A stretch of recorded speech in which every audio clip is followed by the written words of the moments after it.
के अंदर एक भरूच शहर है, भरूच डिस्ट्रिक्ट, और भरूच डिस्ट्रिक्ट से 12 किलोमीटर लगभग एक मंगलेश्वर गांव है, और वहां पर ये नर्मदा नदी एक टापू बना देती है। जमीन का एक 800-900 एकड़ का जो क्षेत्र है उसके चारों तरफ से यानी दोनों तरफ से जाके आगे मिल जाती है, उसको अपने घेरे में डाल रखे, उसको टापू बोलते हैं। तो उसके अंदर 30-40 घरों का गांव था। पहले छोटे छोटे झोपड़ियां हुआ करती थी और जल का आसरा लेकर ही वो वहां रहा करते थे। तो उसके अंदर उस टापू में अर्थात 800-900 एकड़ जो जगह थी वहां पर 30-40 घरों का एक गांव था, और उसमें जीवा दत्ता नाम के 2 ब्राह्मण भाई रहा करते थे। और भी ब्राह्मण परिवार थे उसमें। अब वो जीवा और तत्वा, उसको दत्ता भी बोल देते, जय को दय भी बोल देते। तो हम संत लैंग्वेज में जीवा और दत्ता बोलते हैं। वो बहुत परमात्मा के चाहने वाले थे। परमात्मा की चाह के अंदर वो इतने मगन थे कि जगह जगह जाते थे, संतों के सत्संग सुना करते थे। अब जहां भी वो जाते थे तो ये बताया जाता था कि गुरु बिन मोक्ष नहीं हो सकता, और फिर ये भी कहते थे कि पूरा गुरु हो, क्योंकि परमेश्वर कबीर जी से भयभीत होकर के वो सभी संत, मंडलेश्वर, ब्राह्मण, ऋषि ये शब्द भी कहने लगे थे कि वे गुरु पूरा हो, पूरे बिना बात बने कोई नहीं। और अपने आप को फिर पूरा सिद्ध करने के लिए बहुत से उदाहरण दिया करते थे। तो जीवा दत्ता जी दोनों भाई परमात्मा की प्राप्ति के लिए मोक्ष कराने के उद्देश्य से संतों के पास जाते, उनके विचार सुनते और सभी ये शब्द बोलते, यही वचन कहते कि गुरु बिन मोक्ष नहीं, और गुरु पूरा हो। तब उन दोनों भाइयों ने सोचा भी हम जहां भी जाते हैं, जिस भी ऋषि, महर्षि के, संत के, मंडलेश्वर के, गुरु के, ब्राह्मण के वचन सुनते हैं, हमने तो वो सारे अच्छे लगे। यानी प्रत्येक संत ज्ञान देता है, भगवान की चर्चा करता है, हमें तो सभी अच्छे लगते हैं। लेकिन ये पहचान हम कैसे करें कि इनमें पूरा कौन सा है? सभी अपने आप को पूरा बताते हैं, इनकी वे ऑफ वर्शिप भिन्न भिन्न है, इनके ज्ञान में भी अंतर है। तो ये कैसे निर्णय करें कि गुरु पूरा है? तो उन्होंने सोचा भी देखो, मनुष्य जीवन में बार बार मिला को नहीं, क्योंकि ज्ञान जो सत्संग सुनाया जाता है, जो जहां भी कोई सुनाता है, तो यही कहते हैं कि मानुष जन्म बार बार प्राप्त नहीं होता। 84 लाख योनियों के अंदर धक्के खाकर, दुख उठा करके एक बार मानव शरीर प्राप्त होता है, और मानव शरीर प्राप्त करके परमात्मा की भक्ति नहीं की तो जीवन व्यर्थ हो जाता है। तो पुण्यात्मा जो होती है उनकी ये छोटी सी बात ही बहुत ज्यादा चुभ जाती है, वो भयभीत हो जाते हैं। भगवान क्या होगा यदि अब के मोक्ष नहीं हुआ तो ना जाने कितनी बार कुत्ते, गधे, सुअर की योनियां प्राप्त करनी पड़ेंगी। इस दृष्टिकोण से इस मानव जीवन को सफल करने के उद्देश्य से जीवा और दत्ता ने अपने आप सोचा कि हे भगवान, हमें पूरा गुरु मिलाओ।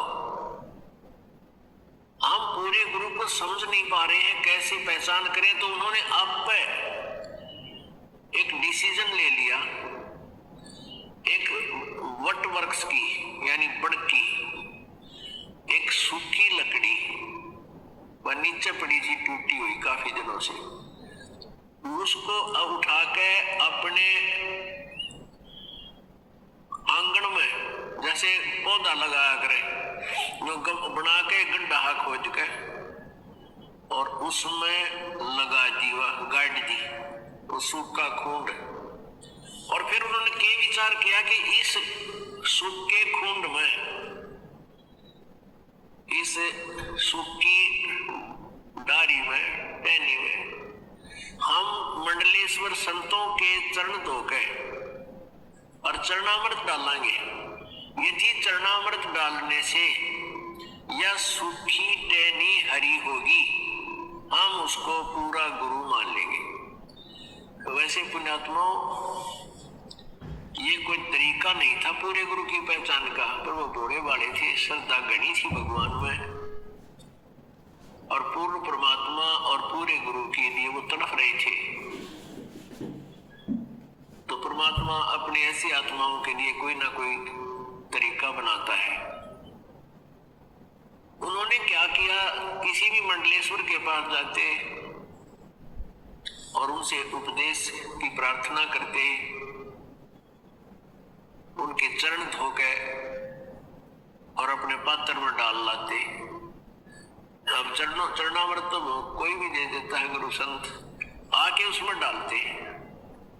कई एक को अपने घर पर भी बुला देते, कोई आसपास जा रहा होता, वहां पहले उनके चरण धोते, आहार कराते और उस लकड़ी में पानी डालते, कुछ नहीं हुआ। ऐसे कई वर्ष बीत गए। अब उन दोनों भाइयों ने प्रार्थना की रोकर एक परमात्मा, हे मालिक,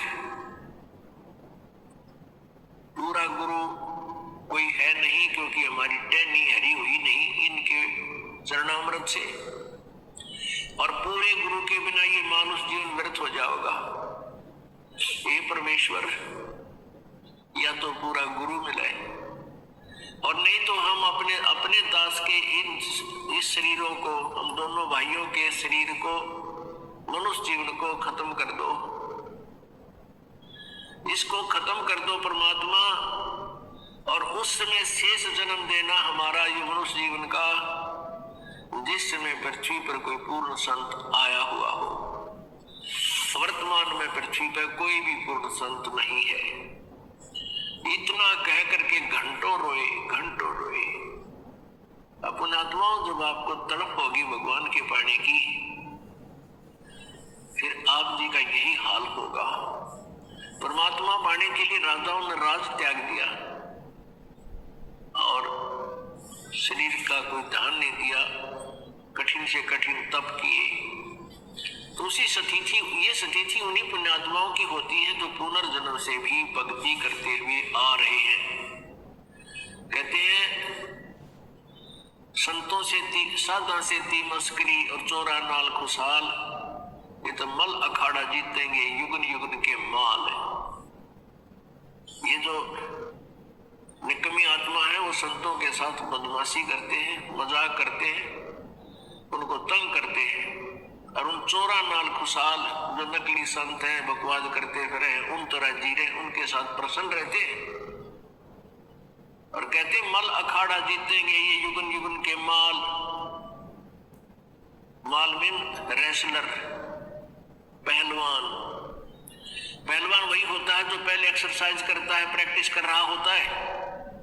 तो आप कई जन्मों से ये रिहर्सल करते आ रहे हो, आप कई जन्मों से भगवान के अखाड़े के माल हो, पहलवान हो।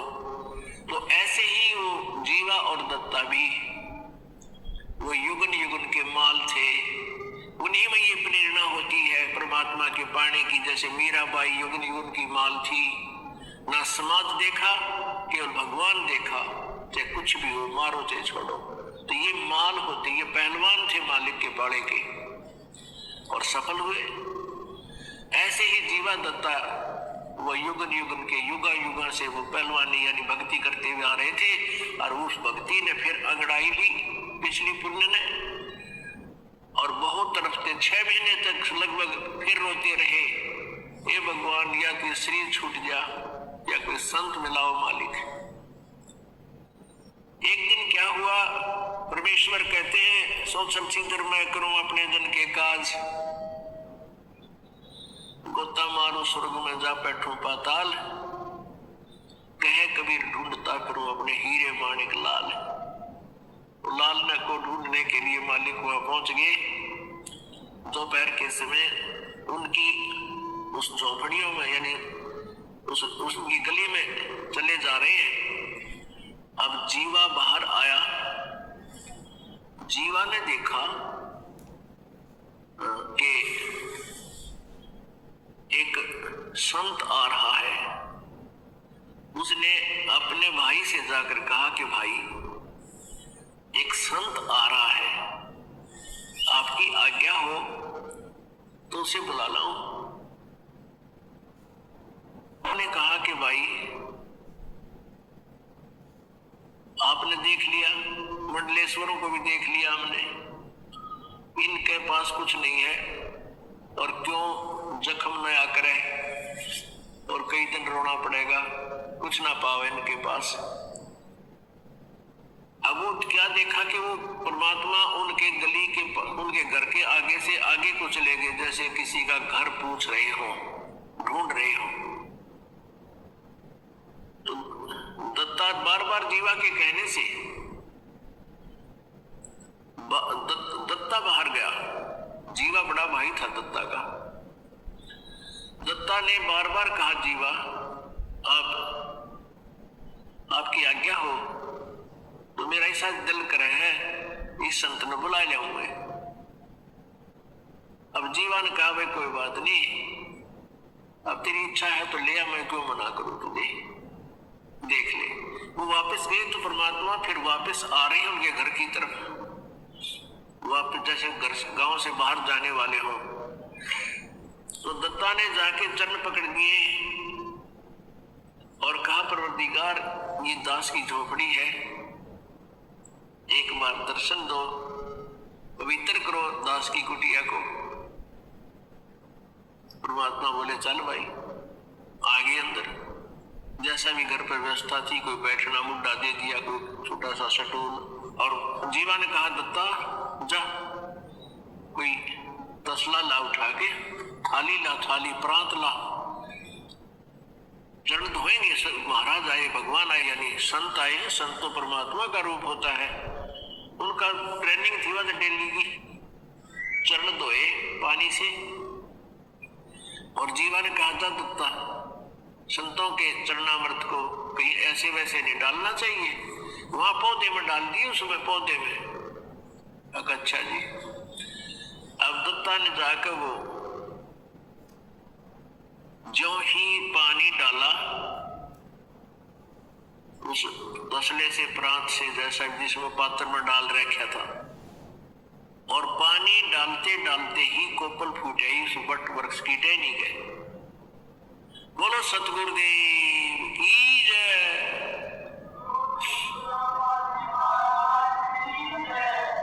अब दत्ता ने आवाज लगाई जीवा दौड़ के आना, जीवा जल्दी आ।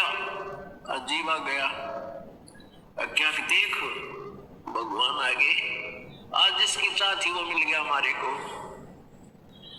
अब देखे थोड़ी देर में पूरी कोपल फूट गई, इतने लंबे लंबे पत्ते हो गए, सूखी टहनी गए।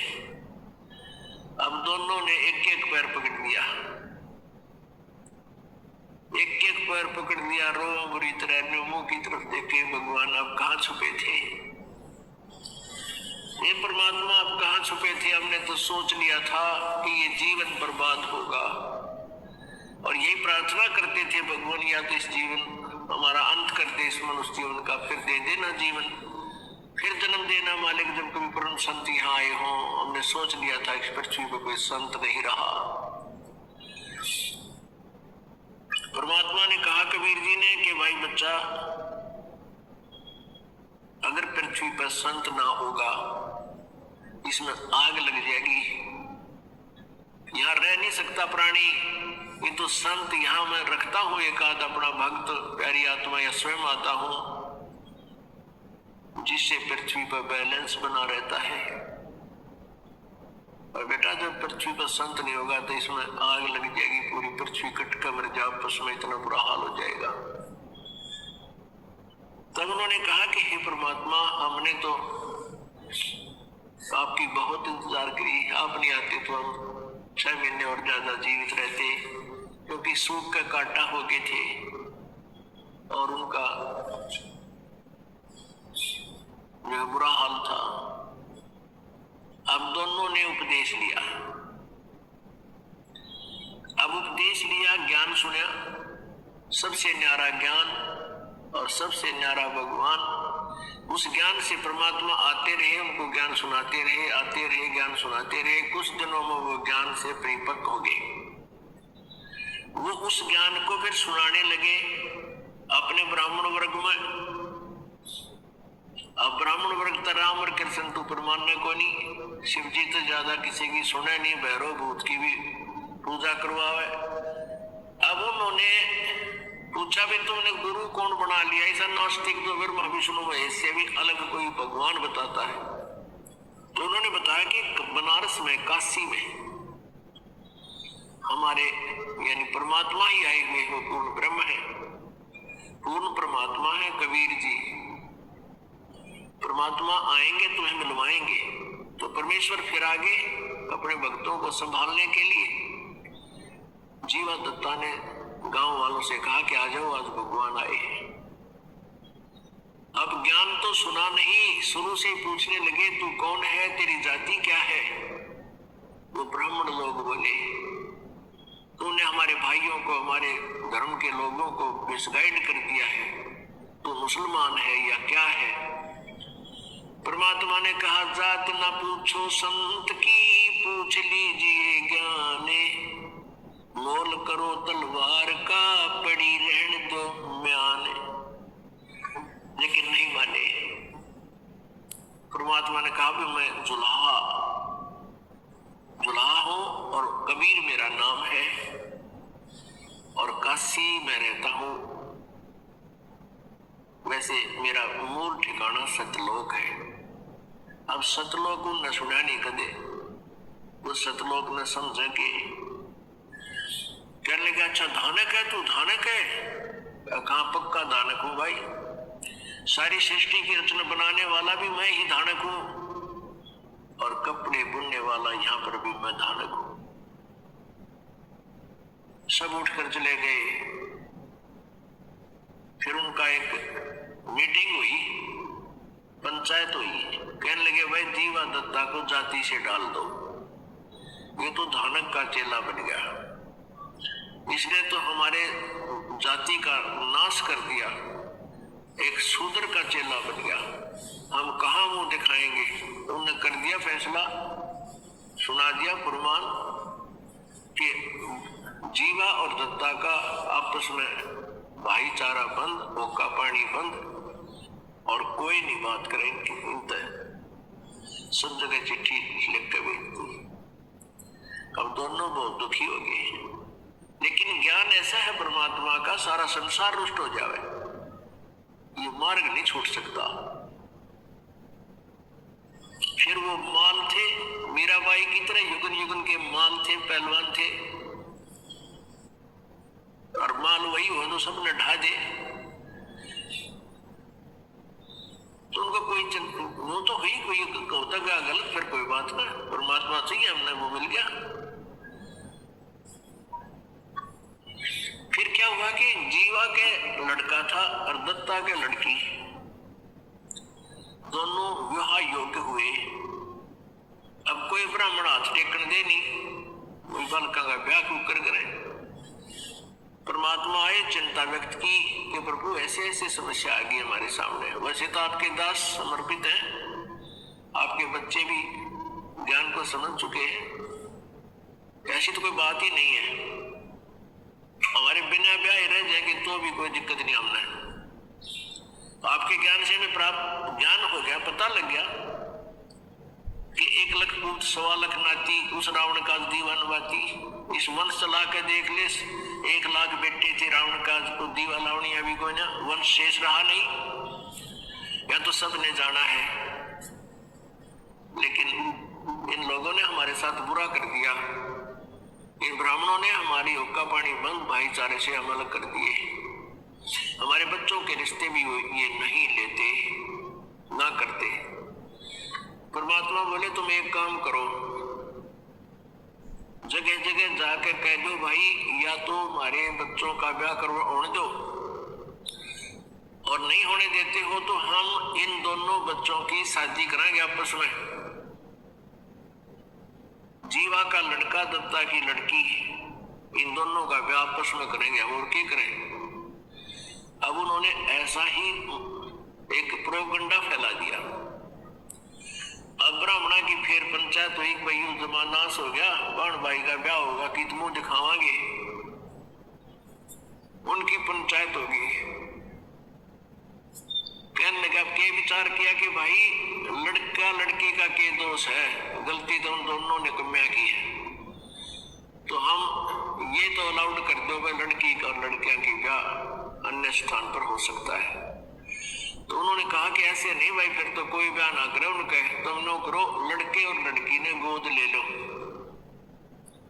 और फिर हम ब्याह करेंगे।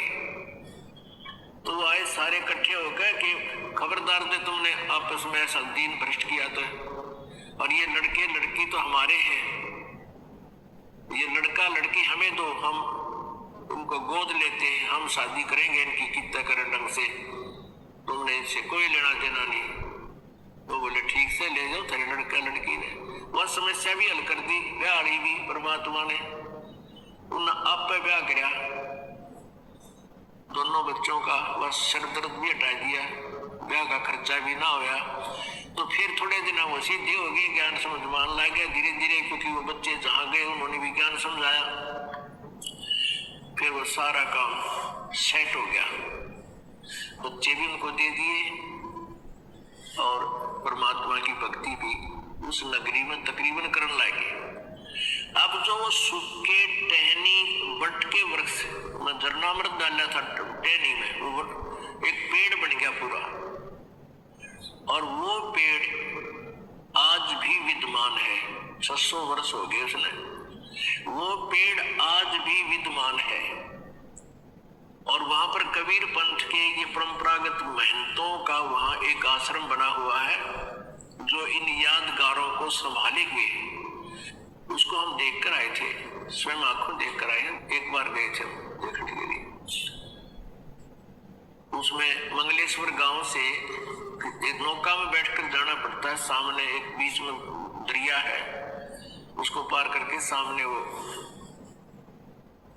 स्थान है टापू सा। तो वो बता रहे थे कि पहले ये वट वृक्ष इस पूरे क्षेत्र में फैला हुआ था, यानी वट की एक ऐसी व्यवस्था होती है, एक बढ़ने आगे बढ़ने की जगह मिल जाओ, वो ऊपर से इसकी दाढ़ी सी आती है नीचे जड़े, और जमीन में घुस जाती है, और कुछ ही देर में वो पूरा पिलर सा बन जाता, सपोर्ट देती है और आहार खुराक देती है, फिर आगे टहनी चली जाती है, यानी बहुत दूर तक जा सकता है।